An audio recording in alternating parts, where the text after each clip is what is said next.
Welcome friends.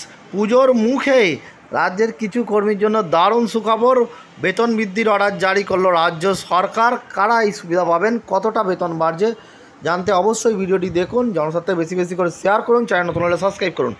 এর আগে আমি বিজ্ঞপ্তিটা যেটা অর্ডারটা রাজ্য সরকারের সেটা দেখিয়েছিলাম, তবে পুরো অর্ডারটা আমার কাছে ছিল না। আজকে আনন্দবাজার পত্রিকায় ভালো করে উঠে এসেছে। কি বলা হচ্ছে দেখুন। পুজোর মুখে সরকারের দুটি প্রকল্পের আওতায় থাকা চুক্তিভিত্তিক কর্মীদের পারিশ্রমিক বাড়ানোর সিদ্ধান্ত নিল রাজ্য সরকার। সম্প্রতি নারী, শিশু ও সমাজ কল্যাণ দপ্তরের যে আদেশনামা প্রকাশ করেছে তাতে কন্যাশ্রী এবং রূপশ্রী প্রকল্পের আওতায় থাকা চুক্তিভিত্তিক কর্মীদের পারিশ্রমিক বাড়ছে প্রতি মাসে 4 থেকে 6 হাজার টাকা করে।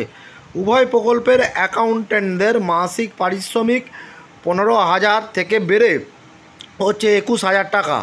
কন্যাশ্রীর ডেটা ম্যানেজাররা এবার থেকে 11,000-এর বদলে পাবেন প্রতি মাসে 16,000 টাকা। ওই প্রকল্পের অ্যাকাউন্টস ও ডেটা ম্যানেজারদের পারিশ্রমিক 12,000 থেকে বেড়ে হচ্ছে 16,000 টাকা। আবার রূপশ্রীর ডেটা এন্ট্রি অপারেটররা পাবেন প্রতি মাসে 16,000 টাকা, আগে যা ছিল 11,000 মাসে। আদেশনামা অনুযায়ী সংশ্লিষ্ট প্রকল্প দুটির অ্যাকাউন্টসদের যারা 21,000 টাকা প্রতি মাসে পারিশ্রমিক পাচ্ছেন তাদের বার্ষিক বৃদ্ধি হবে 800 টাকা। কাজের 5 বছর পূর্ণ হলে মাসিক পারিশ্রমিক বেড়ে হবে 26,000 এবং বাৎসরিক বৃদ্ধি 900 টাকা।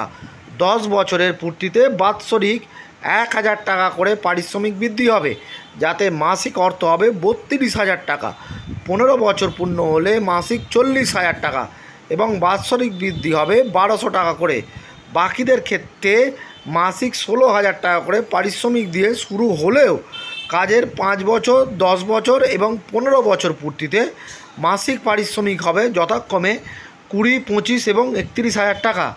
ওই সময়সীমায় বাৎসরিক বৃদ্ধির পরিমাণ দাঁড়াবে যথাক্রমে 700, 800 এবং 1,000 টাকা। তাহলে দেখলেন এই দুই প্রকল্পের অধীনে থাকা বিভিন্ন পদের কর্মীদের ব্যাপক বেতন বৃদ্ধি করলো রাজ্য সরকার। ঠিক পুজোর আগেই এই সুখবর তারা পাচ্ছেন, যথেষ্ট ভালো খবর তাদের জন্য।